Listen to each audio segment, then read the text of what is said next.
Welcome to the Idea Climbing Podcast. Today, we're talking about how to create social media marketing strategies that actually work with my guest, Sophie Zolman. Sophie is the founder of FMD Strategic Partners.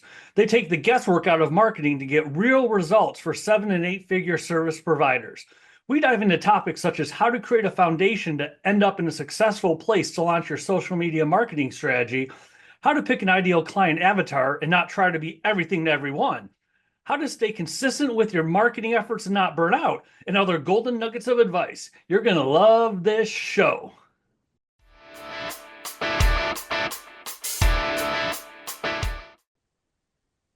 Thank you for making time to be on the Idea Climbing Podcast, Sophie. I really appreciate this.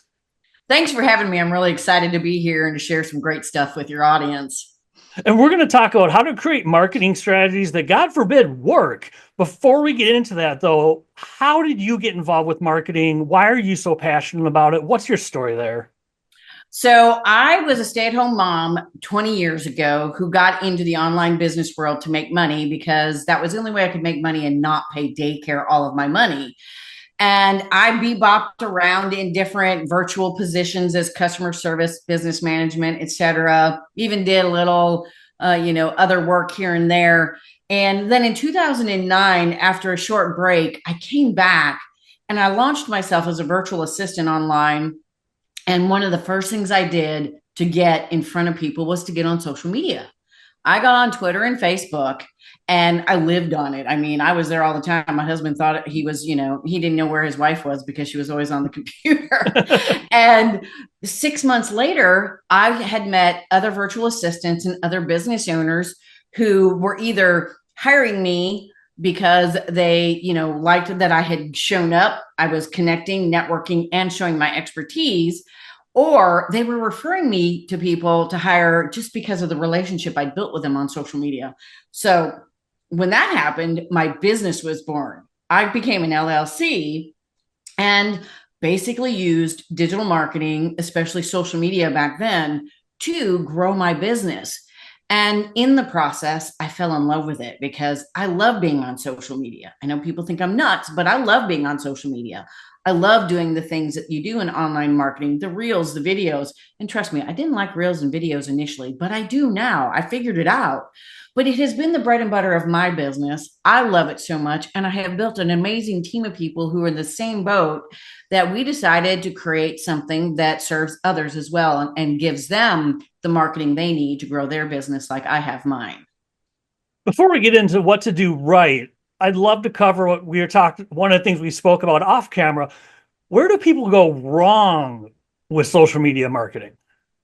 Well, the biggest thing is they don't have a strategy. They're throwing spaghetti against the wall to see what sticks. They're doing the latest trends that may or may not work for them. And they may be on platforms that they don't even need to be on because they think they have to be everywhere. And they also are doing it themselves and they hate it usually. So it reflects in what is produced and what they put out there. That's another big thing is if you don't love it, you really shouldn't do it because it does come through. And last but not least is measuring what works. Most people, because they don't have a strategy, they don't have a definitive plan, they aren't creating initiatives and campaigns that have measurable components, KPIs, goals, objectives, whatever you want to call them. You've got to be able to measure what you're doing because the success comes from knowing what works. Once you know what works, then you can maximize that, but you can't figure that out without strategy, hiring people to do it for you, and having measurable campaigns and initiatives that you can know if it's working or not. Well, someone's watching or listening, and that resonates with them. I'm on a few platforms. I kind of think I know what I'm doing. I'm kind of getting some results. To get strategic, where do they start? Saying with not just showing up on 3 different platforms, where do they start and how do they get strategic? They've got to research the dickens out of this. I mean, they've got to know who their ideal client avatar is. And in most cases these days, there's multiple client avatars because even in one industry that may be your niche, the people within that industry, that niche, have different demographics, psychographics, income levels, all the things that make them a human being, because you are in the end marketing to a human being, and you have to speak to them the way they can hear you. And by knowing them that deeply, that's a part of your strategy. That's your first step, because that dictates what platforms you're on, what you offer, how you speak about it, what you do to get them in the door. And that's just one piece of a strategy, because the strategy also has to have your competitive analysis. You got to know who your competitors are, how you stand up against them, and how you can beat them. Because if you're just doing the same thing they're doing, you're going to be lost in the sea of all the other people doing those things. And then, of course, once you've done that, there is making sure you have a very solid, unique value proposition. That's a part of your research. You're going to be looking at your branding. Do you really look good? And is it consistent? And does it appeal to your ideal clients? Branding is huge. And then storytelling and whatnot, your content. It's a combination of different things. And of course, we can't forget SEO. You've always got to mix SEO in there, because without SEO, you're still kind of throwing spaghetti against the wall. You're a little bit more defined, but it all works together when you have a completely defined strategy that takes in all the aspects of online marketing and what it takes to succeed. Then you have the monthly marketing plan comes from that. And that's where you get your measurable initiatives, you get your content strategy, you figure out where you need to be and where you don't need to be, and you rearrange and you make everything fit together so that it all feeds each other and makes it all more effective and also more measurable to know what's going to work and what's not. So many people say I serve anybody in, a broad industry. The one I hate to hear at networking events is anyone with money. It's like, that's not right. As far as actually picking 1 to 3 avatars, or even your first one, what advice do you have for those people, and how do you go about picking an avatar, not trying to be everything to everyone? Well, you definitely have to do your research. You have to know if you're an established business, one thing you can do is look at your favorite clients, your best clients. Your best clients are usually your ideal avatar, but usually they're not the exact same person, so to speak. They're not the same likes and dislikes, demographics, psychographics, and you really got to get nitty gritty with them. And you can do that with one-to-one interviews with your clients. You can send out surveys and feedback forms. But even if you're just getting started, one thing you can do is, first of all, figure out who you want to work with. What do look at the passionate side of yourself and what you do and go, I want to help, moms who do this, or, men who are this, and then go deeper. Start looking at who they are as a human being. Look at their demographics, their psychographics, their likes, their hobbies, all those things. And then once you get that dialed in, the key next step is creating an actual persona. So give them a name, give them a picture, give them, a marital status, a family status, a home, all the things that a real human being would have. Because when you can actually look at that persona and that avatar and see them as a real human being, then you can figure out what they want, what they need, and how to talk to them and present it to them so that they're going to be dying to get what you have. So once you pick the avatar, or avatars as the case may be, how do you create a foundation for a successful strategy and not just go buckshot wild on social media? How do you create that foundation to end up in a successful place with strategy? So from there, once you have your avatars, you have to look at all the messaging you have, your branding, and make sure that everything is cohesive, that everything makes sense, that they will get it, and that it is appealing to them. Because, but appealing doesn't necessarily mean pretty or frou-frou, because, some people can have this really gorgeous frou-frou pretty website, and their ideal avatar goes up there and they're like, ew, what is this? They get so distracted by the prettiness and the frou-frou, they don't even read the content to find out if you're a fit for them. You've got to really figure out the branding, the website. You've got to have all your pieces and parts together, and that includes the SEO and knowing where these people are going to be. Because once you know where they're going to be, where they're going to find you, then you can start building out the inner depths of the strategy that will lead to your monthly marketing plan to know what content to put where, when, how to measure it, etc. So unpack that a little bit more. What does a good, successful monthly marketing plan look like? What are some components there? So a good monthly marketing plan is going to be well-rounded in at least 3 or 4 things. First of all, your SEO has to be dialed in. It has to be good. And you have to know what the ideal keywords are for your market, your audience. That has to be built into your website, and then it will be built into your content marketing, your blogs, your social media posts, your ads, etc. Of course, you're going to have a website or something. I mean, some people get away with not having a website, but it's really ideal to have a website. And then knowing what social platforms to be on and making sure when you set them up, they're cohesively branded with everything else. The parts you get to fill out are speaking to your ideal clients, but also SEO friendly, because SEO covers everything, not just your website. And then you're going to make sure you have a blog plan, a social media plan, and usually a video plan, whether that's reels, lives, combination thereof. And then last but not least are paid ads.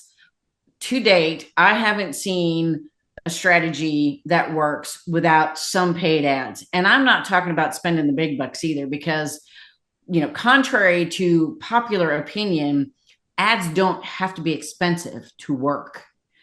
In fact, the way you figure out what works is by starting small and inexpensive to test the waters, because testing is a big factor as well. If you're testing something, it's measurable.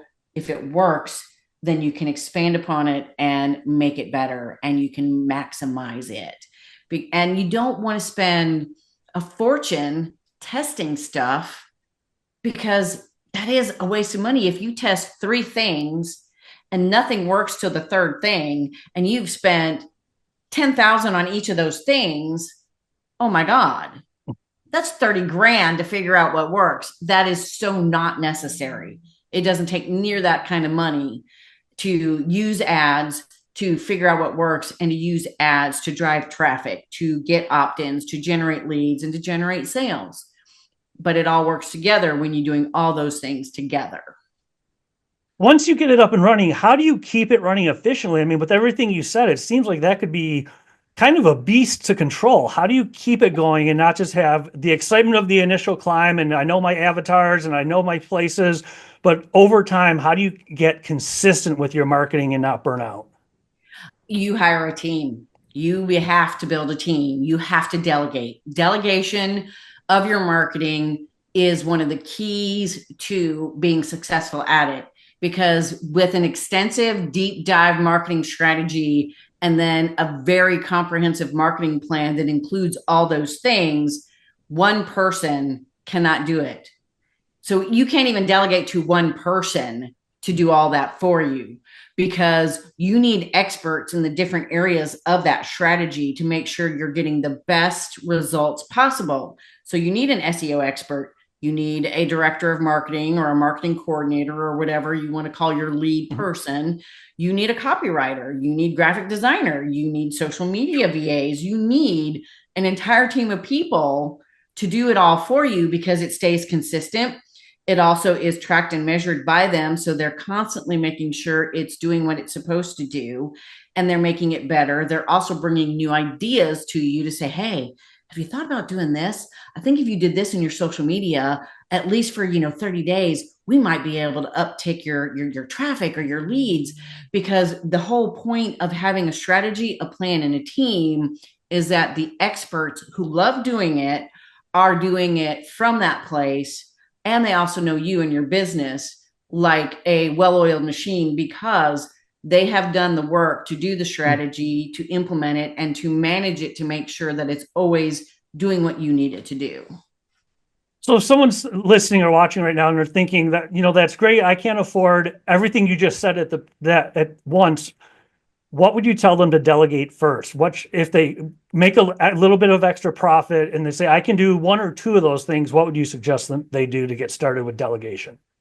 Well, a lot of it depends on the strategy that comes out of it. The first thing I recommend is no matter, even if you can't afford a marketing team and an entire plan, get the strategy. The strategy is so crucial because once you get that strategy from an expert who does that strategy for you, you can tell them flat out, I'm not ready to go into this monthly marketing plan that's going to cost me so much money, but I want to get started and I can get started on my own and delegating a little bit of it.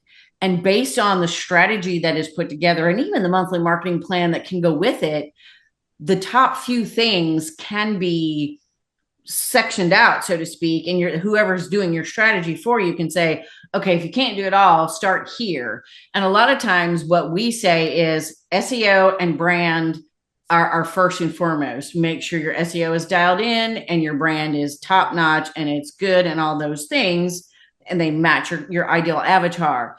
And then, you can always start small. Start with a monthly blog post, consistent social media posts on the right platforms and a little bit of ads. I mean, literally $5 a day, boosting a post even can mean the difference between success and failure when you're trying to do it on your own to get you that little bit of oomph that's going to get you generating more revenue to be able to go, okay, now I'm ready for that marketing team. Bring it on. Well, once you get everything running, I'd imagine that, not imagine, but things change over time, whether it's new platforms, new algorithms. How do you know when you should change course and when to stay the course? That is all where the metrics and data comes in. As you're doing all these initiatives and you're doing all your marketing, you're constantly watching your Google Analytics, we use Dash This as a dashboard platform that brings in all the stats from social media, from the CRM, from Google Analytics, from the ads. You're constantly watching what's going on with what you're doing. And of course, as new things come out, new social media platforms, new, types of content, whatever the case may be, if you've got a marketing team in place who's already doing all your marketing, they're going to be watching the trends too. And if they see something new come up that they see as a fit for you, they're going to bring it to you on one of your regular meetings and go, hey, you know what? This is new on TikTok. And this could actually be a good thing for you because you're not sitting there doing silly stuff. It's actually a professional, cool approach that would be authentic to you. And your people would be on there watching it or looking for it, kind of a thing. They're going to be watching the trends and keeping you up to date, even though you're not up to date. Well, I think I know the answer to this, but I want to just discuss it a little bit. How do you know when something like a TikTok comes along or now there's Blue Sky? How do you know when to say yes to it and when to say, I don't need that right now? How do you pick? Well, you have to look when it's especially a brand new platform, you have to give it time to establish itself because you want to see the audiences that are on there first and foremost, because that is the biggest key to know whether to jump to another one or not. Is your audience there? And not only are they there, but are they looking for you there? Because, TikTok started out as this really crazy fun place with all kinds of weird videos and things. I mean, it still does that, but people found their clients there. And so they started doing the TikTok videos that were more serious, that were, fitting to what they are and who they are. And it started to take off. Once you see it working, and if it is a place you can be, meaning your audience is there, your content will be well received, and it's something you can be somewhere where you can be authentic and genuine, depending upon what the platform is, then you can make that jump. And you can also look at and make sure the current platforms you're on are still ideal for your audience because, just recently, a ton of people left X. They left X to either go nowhere else or some are going to the Blue Sky. But, that's the other thing to keep an eye on, because if your audience is exiting a platform, then there's really no reason for you to be on there anymore because it's just extra work and extra content and extra stuff that's falling on deaf ears. because your people aren't there anymore. Because that's another thing that happens. People leave social platforms, they leave different content platforms because it becomes a trend and then it dies. I mean, Clubhouse is another one. All the rage for how long? And now I don't think I hear anybody. I mean, I'm sure people are still on it, but it's not all the rage where everybody's like, come to my Clubhouse room, come to my, I don't hear any of that anymore. So, you know, that's the other thing you have to be careful of. Jumping platforms may seem like a thing, but then if it dies completely, you've spent a lot of time and money there, and hopefully you've gotten return on your investment. But if it dies, even if you are getting return on your investment, then you got to know what to do to make up for that, because that can be a huge loss as well. So you got to make sure it's going to be a long-term bet before you really dive into it hardcore, because if you dive in and then it dies, it can be problematic for your marketing strategy and your budget and everything else. So it sounds like you're saying one of the criteria for knowing when to jump off of or dump a platform is being very aware of, am I getting interactions with my potential clients and referral sources? Would that be correct as far as deciding when to jump? If they jump, you follow them, or what does that look like as far as deciding to dump a platform entirely? Yes, that is definitely one of the key factors. Is if your ideal audience is no longer there, if they're leaving it and it looks like they're not all gone, because, you know, some people are just diehards and they'll stay, they don't care. But, you know, if enough of your, because if your engagement goes down, if your conversions go down, because you're running campaigns that are going to have conversion statistics, if engagement goes down, if conversions go down and go down a great deal for you know, a certain length of time, you know, roughly 90 days ish, it probably is a good idea to leave the platform. But you do have to give it time, because, you know, people are fickle. Yes. Let's just be real here. People are fickle. All the people that just left X in droves could very well go back in 6 months, because they're going to be like, Blue Sky fell out, or, you know, they're not getting anything on Blue Sky, or whatever the case may be. They're going to be like, well, you know, everybody's going back to X because everybody figured out that you really still need to be on X, that X is better than this or whatever. And then you have to go back to it. So, you know, give something 3 to 6 months before you make a jump, either way, getting off of it or getting on it, because it needs to be a well-established trend that's going to last, not something that's just a fad for, like, you know, 30, 60, 90 days. We have covered a lot of ground in a short period of time. When it comes to creating marketing campaigns and strategies that actually work, with everything we discussed, whether it's reiterating something or something we haven't touched on yet, if you were to say, you know what, if you're going to do it right, at least do this one thing, at least this above all, what would you tell people to do? The one thing to do above all is to get a very strategic, a very precise strategy going. Even if you do it yourself, strategy is key, because the whole throwing spaghetti against the wall is so, I mean, honestly, bad marketing in a lot of cases is worse than no marketing at all, believe it or not. So get clear on the strategy, figure out, you know, start small, start with one thing, maybe start with one social platform and create a defined strategy for that platform of what you're going to do, what you're going to say, who you're targeting, all those things. And then create social campaigns. Say it's Facebook, create your posts and your campaigns accordingly, with specific content topics, specific ideas and calls to actions, and then start implementing it, start measuring it, and see what works. And when you get really definitive and defined in your strategy and your marketing plan, and with things that are measurable, you're going to start seeing results. And then you can expand from there. Other platforms, blogging, videos, whatever the case may be, build it a little at a time. But strategy is the key to marketing success, because it's going to give you all the things you need to know to market to the right people in the right place at the right time to get results, because you're going to be able to measure it. This has been excellent. And if people want to find you online, what place or places should they go? My website is sophiezo.com, and I'm on Facebook, Instagram, X, LinkedIn, and YouTube. I also have a podcast on the Word of Mom radio network. It's called Building Your Empire with Sophie Zoe. And there is plenty of information on my website as well. There's free gifts, there's a free digital success session, all the things that you can find out more about me and us, because it is me and my team, and see if it's something you want to get into with us. Thank you again. I really appreciate the time, Sophie. Thank you. And scene.